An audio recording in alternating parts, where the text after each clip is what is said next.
Hi అండి. సులువుగా ఈజీగా టేస్టీగా కోడిగుడ్డు టమాటా కర్రీ అండి. ఎలా చేయాలో ఇప్పుడు చూపిస్తా అండి. ముందుగా స్టవ్ వెలిగించుకొని ప్యాన్ పెట్టుకొని ఒక 2 టేబుల్ స్పూన్ల ఆయిల్ వేసుకోవాలి.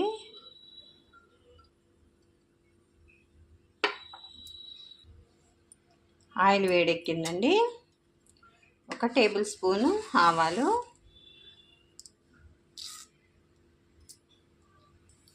1 టేబుల్ స్పూన్ జీలకర్ర,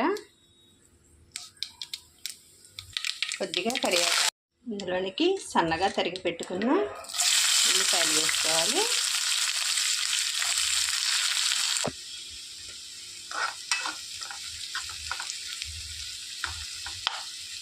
ఉల్లిపాయలు బాగా వేయించుకోవాలండి. ఇందులోనే కట్ చేసి పెట్టుకున్న పచ్చిమిర్చి వేసేసుకోవాలి.